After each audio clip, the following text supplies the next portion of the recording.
país de 100 millones de telespectadores, que pasan en promedio 100.000 horas de su vida frente a la pantalla. Dos empresas privadas, Televisa y TV Azteca, controlan el 95% de las emisiones en la televisión. Dos empresas son las encargadas de difundir los intereses de las élites neoliberales. El bajo nivel educativo y la existencia de 30 millones de analfabetas funcionales hacen de la televisión la principal escuela de la población. No, de verdad que no. No sé qué voy a hacer sin el patrón. Era tan bueno. Sí. Era muy bueno. Es un medio donde todos podemos estar informados de lo que nos interesa, de lo que nos gusta y estar al día. Realmente lo que acontece lo informe, tal cual. Muere uno de los personajes más famosos del YouTube, el mexicano más visitado, el Canaca. ¡Ran como puerco! Pues me relajo un poquito de ver la tele, me relajo un poquito, descanso. Me distraigo muchísimo, de repente como que me olvido de mis problemitas y me enfoco mucho, me clavo mucho en la tele. Viendo la televisión, pues ya deja uno de estar pensando en el trabajo, en los problemas, en cosas que están en torno de uno, ¿no? Le decíamos las zapatitos viejos, que si no aflojaba con alcohol, aflojaba con el tiempo. Pues más que nada yo creo que esas televisoras lo que tienen de tarea es entretener a la gente, quitar un poco de aburrimiento con sus programas.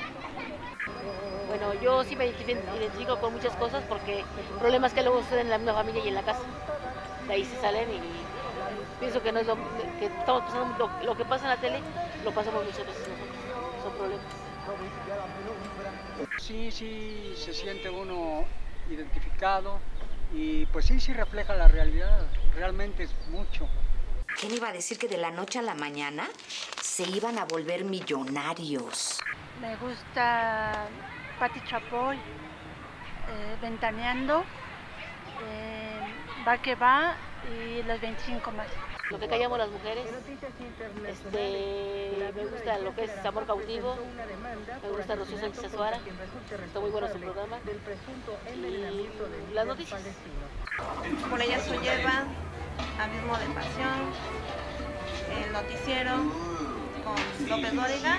De Televisa veo las noticias en la mañana.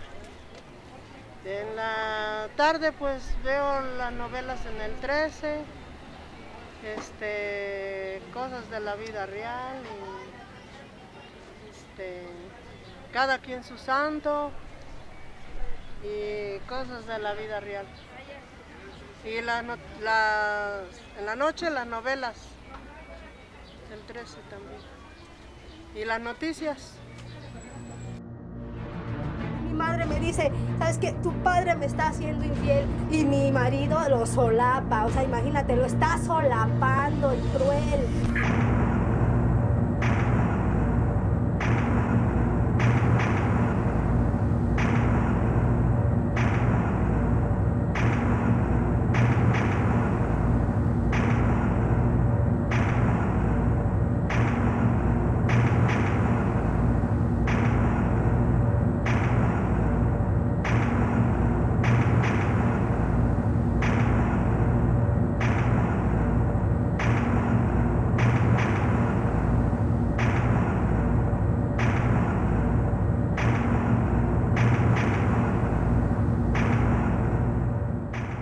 El dominio de las mentes ejercido por el duopolio Televisa-TV Azteca es total.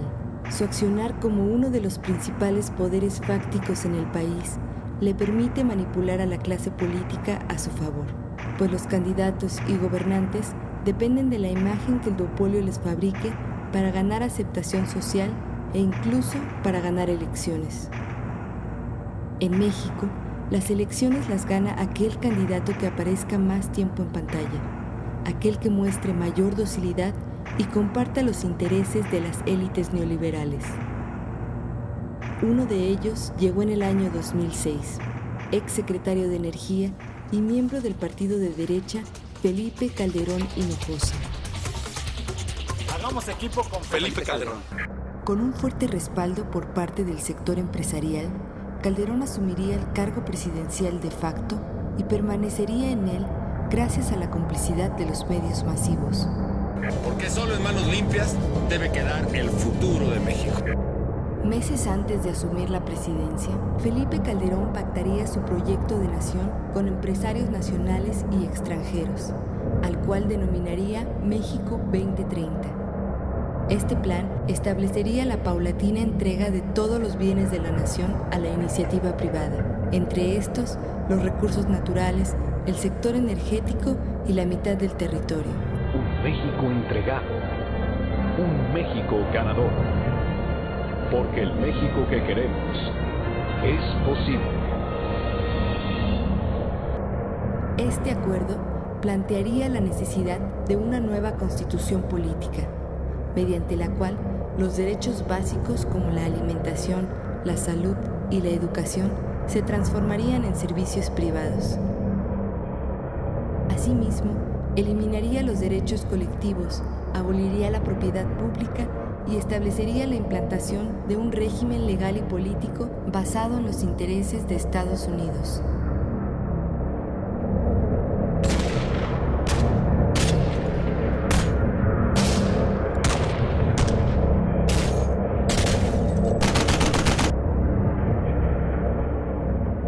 Para lidiar con el descontento social que generaría el Plan México 2030, sería necesario un esquema de seguridad de mano dura que incluyera la militarización como componente fundamental. Y para que los soldados mexicanos ocuparan su propio territorio, debía de generarse un conflicto interno en el país que lo justificara. Es así como Felipe Calderón decide declarar la guerra a los cárteles de la droga, los cuales habían actuado históricamente en complicidad con el gobierno. Este enemigo es hoy, y lo digo bajo mi absoluta responsabilidad, la principal amenaza no solo al Estado de Derecho, sino al ejercicio de las libertades y los derechos humanos en nuestro país. Habremos de hacer saber a estos criminales que sin importar cuáles sean los intereses que persiguen, están condenados al fracaso y tendrán a todo México en su contra. Felipe Calderón comenzaría la construcción de esta nueva guerra argumentando que el narcotráfico representaba una gran amenaza contra la seguridad del país y que debía de confrontarse con toda la fuerza del Estado. Asimismo, exhortaría a la población a cerrar filas contra la delincuencia y a respaldar su naciente cruzada bélica. Sé que restablecer la seguridad no será fácil ni rápido, que tomará tiempo, que costará mucho dinero e incluso, y por desgracia, vidas humanas. Pero ténganlo por seguro, esta es una batalla en la que yo estaré al frente. Es una batalla que tenemos que librar y que unidos los mexicanos vamos a ganar a la delincuencia. Tenemos que aniquilar al monstruo. A trabajar.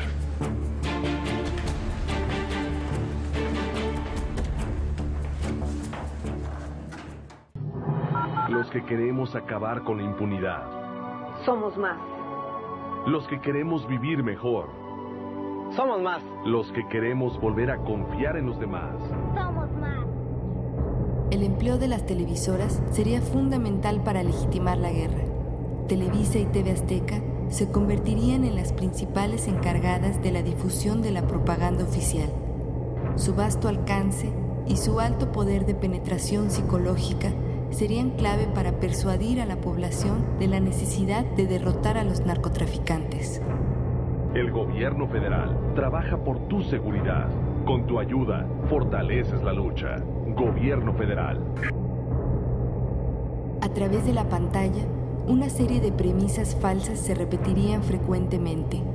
La primera de ellas sería que el consumo de drogas era alarmante, cuando en realidad seguía siendo el mínimo en relación a la población, con tasas de incidencia muy bajas en términos comparativos mundiales y regionales.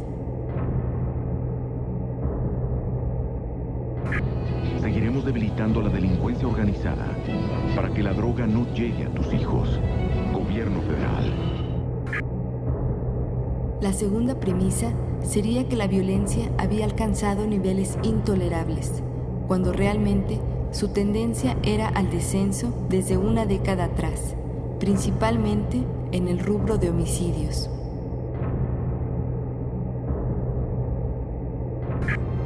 Trabajamos para que México sea un país seguro. Vale la pena la lucha. La razón eres tú. Gobierno federal. La otra premisa sería que los narcotraficantes podían tomar el control del país, cuando en realidad estos habían optado históricamente por una relación de subordinación con el Estado a cambio de protección política.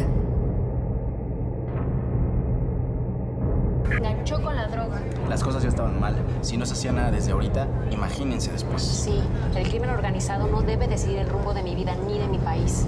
Pues sí, tienes razón. Vale la pena la lucha. La razón eres tú. Gobierno federal. Siento que si no se empezaba por algo, entonces ¿por dónde? Y no es tanto que él haya querido que haya violencia o así, sino que son cosas que siento que se tenían que dar algún día para que esto cambiara y las cosas ya no siguieran igual. ¿Por qué empezaron la guerra contra el narco? Porque pues ya había mucha drogadicción en jóvenes, ¿no? Y en niños, ¿no? Y lo trataban de detener. Que ya era algo incontrolable y que era la única solución, ¿no? Pues una de las razones precisamente fue esta, ¿no? La de tratar de erradicar el narcotráfico en nuestro país. Era por la seguridad del pueblo, ¿no? Que se metió más, ¿no? Para que la gente estuviera un poquito más tranquila, ¿no? El bombardeo mediático surtía el efecto deseado. El narcotráfico dejaría de ser un asunto de seguridad pública para convertirse en un problema de seguridad nacional. Solo de esta manera se podría justificar el empleo de las Fuerzas Armadas en su combate, y el despliegue de soldados a lo largo del sexenio incluiría a más de 100,000 elementos. El uso del ejército en tareas policíacas significaría para la población una constante reducción de las garantías individuales. Los soldados serían habilitados para instalar retenes en calles y caminos, para realizar detenciones, interrogatorios, cateos y arraigos a civiles sin orden judicial. Atribuciones dadas bajo el argumento de que el enemigo podía hallarse en cualquier lugar y en cualquier momento. En el estado de excepción de facto, la propaganda transformaría a los soldados en los mejores amigos de la población, la cual debía apoyarlos incondicionalmente, pues sobre ellos recaía la importante labor de aniquilar a los malos. Yo siento que es lo mejor, que los militares se encargaran del crimen es lo mejor, porque la policía ya está muy corrompida por el narcotráfico. Se podría decir que hay más confianza en el ejército. Es más posible que los del ejército sean más eficientes, de la policía, FBI, etc.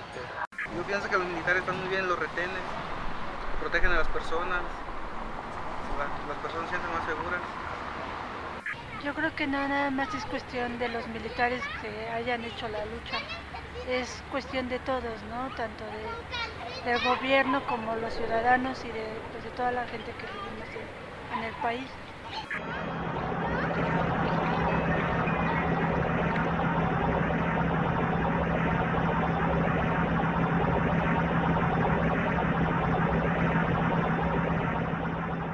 La estrategia de combate a los criminales basada en el uso de la fuerza militar arrojaría como consecuencia inmediata la detonación de la violencia en el país.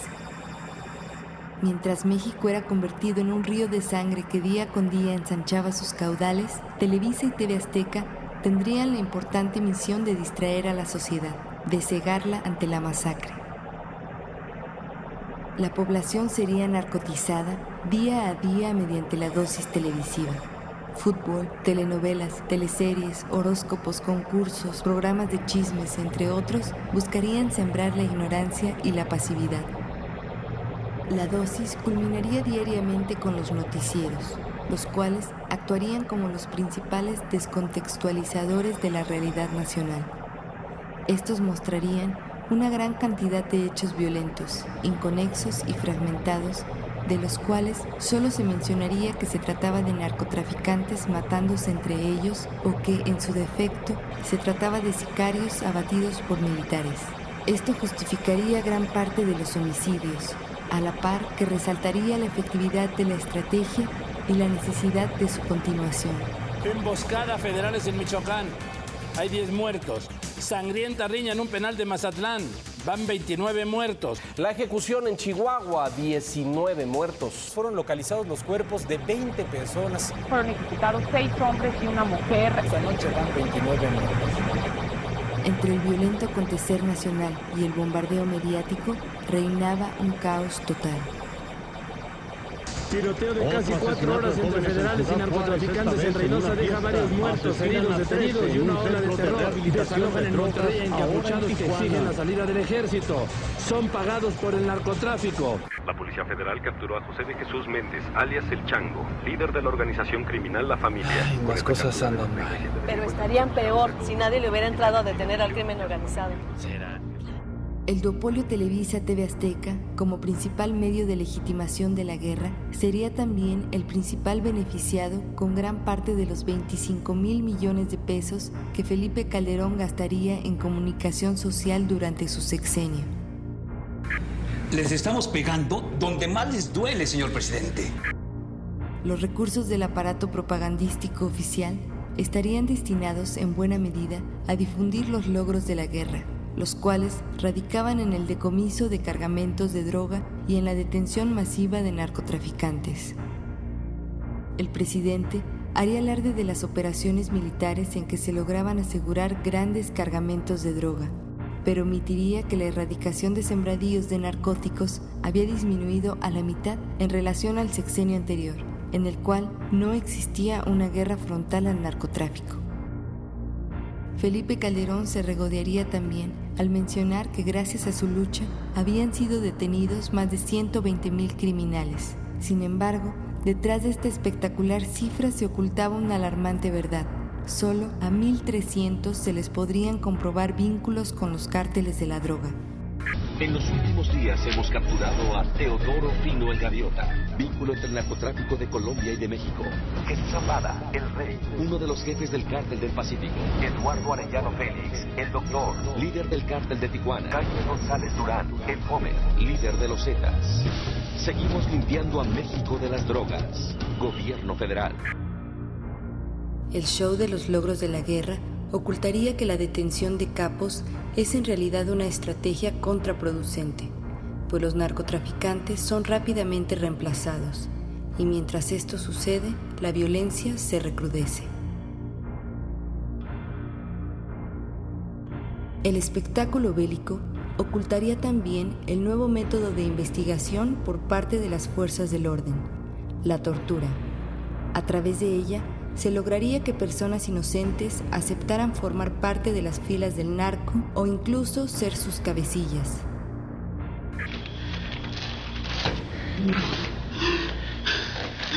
¿Ya nos vas a decir qué o qué? Sí, yo pienso que sí, gracias a la lucha contra el crimen, sí ha disminuido el narcotráfico.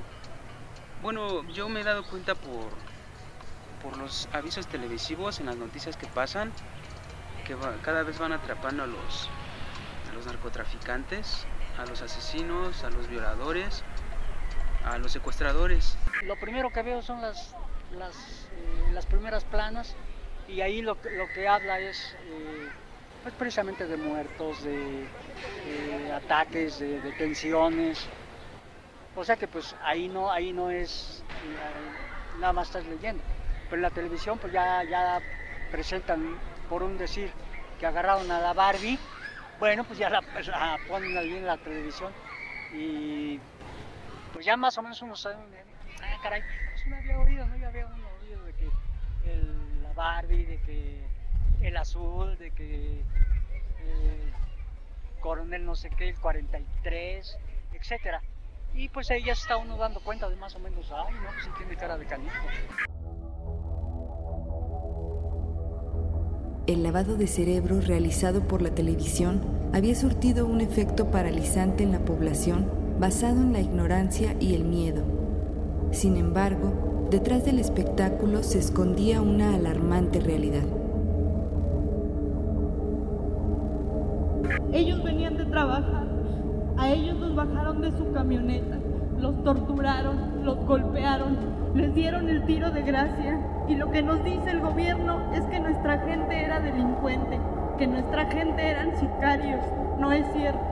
Del gobierno lo único que hemos obtenido son amenazas, es las ganas de querer comprarnos para que nos callemos, para que no le digamos a la gente que murió ese día era gente inocente. Mi padre no era un sicario, era una persona. Joaquín Figueroa Vázquez era una persona dedicada a su trabajo. Está desaparecido desde el 1 de julio del 2010. Autoridades y delincuentes los persiguieron y lo balancearon. Pues somos policías municipales, dijeron. Pues los policías me dicen que querían 30,000 pesos. Dijo, somos 3, dijo, danos 30,000 pesos y te los regresamos. Fue sustraído de su trabajo mi hijo Francis Alejandro García Orozco con 5 jóvenes más. De ellos no se sabe. Fueron detenidos por el ejército.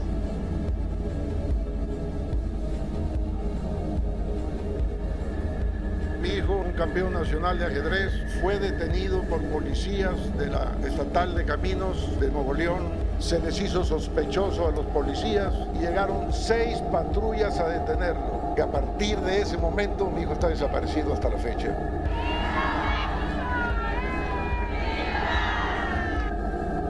Quiero que sepan que se llevaron a mi hermana, a mi hermano, a mi cuñada. Queremos que nos los regresen.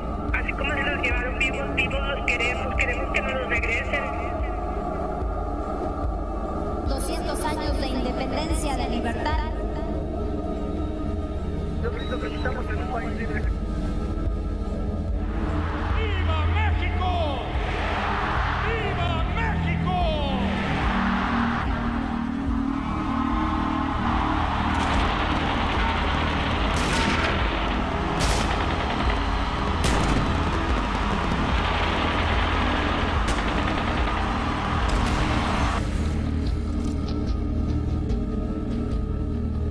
La independencia nos hizo libres, pero no iguales. 6 balas me hicieron 26 orificios en el cuerpo de mi hija Irene. A los 26 años me la arrancaron brutalmente. Yo soy madre de 4 hijos. Están desaparecidos y no sé nada de ellos. ¡Viva México! ¡Viva el ejército! Disparaban e intentaban entrar a la casa. Me doy cuenta que entraron y así en cuestión de segundo dolo le dispararon. Mi hijo lo que tenía así cubriéndome a mí. Yo estaba detrás de él. Mi hijo cayó a mis pies.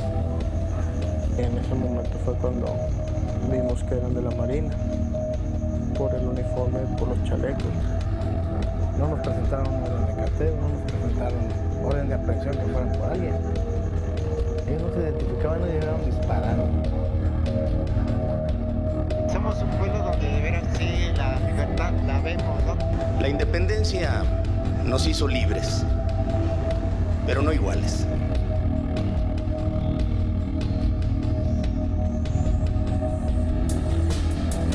Del 25 de febrero del 2009 no lo hemos vuelto a ver, porque unas autoridades lo detuvieron, pero también lo desaparecieron.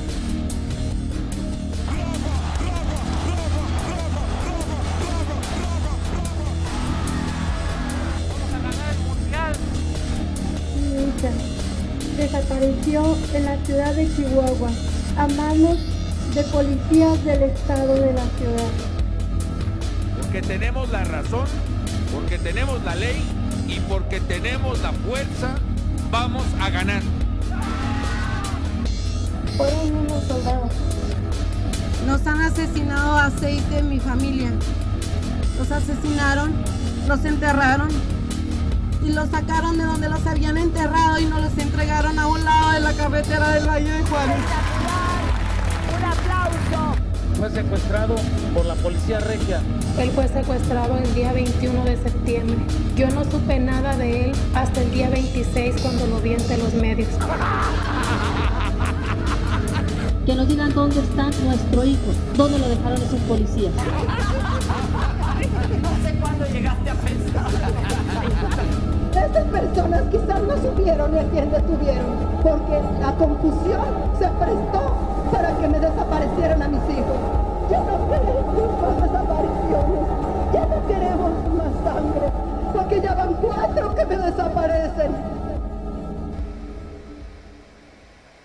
Yo no puedo darle la mano, decirle bienvenido, porque para mí no es bienvenido. Porque aquí son más de 2 años que se está cometiendo asesinato. Aquí Juárez está en luto. Es que no puede ser, señor presidente. No puede ser que digan que ellos eran pandilleros. No tenían tiempo para andar en la calle. Estudiaban y trabajaban. ¿Sí? Le apuesto que si usted le vieron matado a un hijo, usted debajo de las piedras buscaba al asesino, siendo que como yo no tengo los recursos, yo no los puedo buscar. Yo quiero justicia para mis hijos, pero los demás estudiantes, porque eran de 14 años en adelante, era una fiesta para un muchachito de 18 años. Póngase en mi lugar a ver qué siento yo, que yo no tengo a mis hijos. Vivir mejor. Gobierno federal. La guerra contra las drogas es una máscara de guerra social, menciona Eduardo Galeano, y en nuestro país, el exterminio confirma sus palabras. 100,000 muertos, 20,000 desaparecidos, 250,000 desplazados, 52,000 niños huérfanos y más de 7,000 quejas contra militares y policías por delitos contra civiles que incluyen tratos crueles e inhumanos y tortura.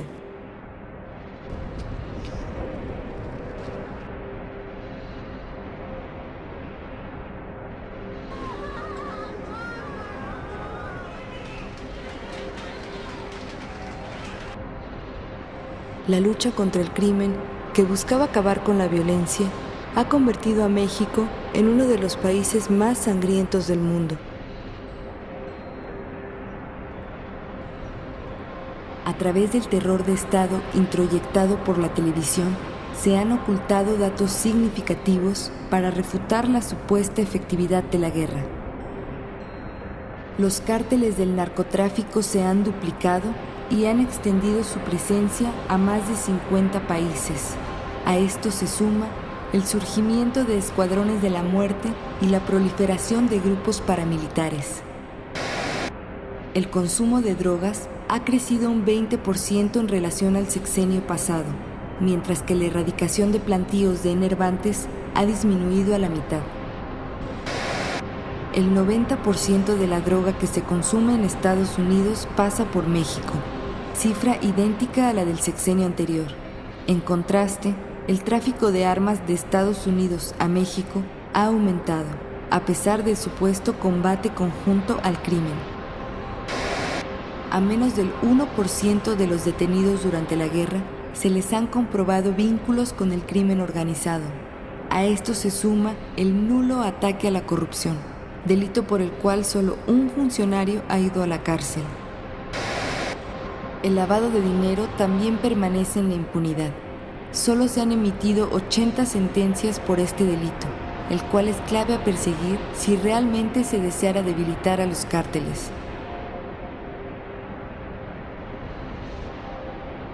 El exterminio en las calles y la guerra en las mentes habían logrado el control total de la población necesario para imponer las políticas neoliberales pactadas por Calderón, mediante las cuales el país sería entregado al capital transnacional.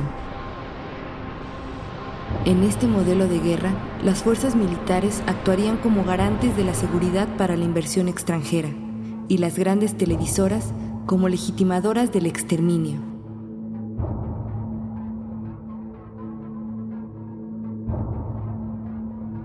Y mientras la masacre no vislumbra su final, el Napalm TV continúa su operación.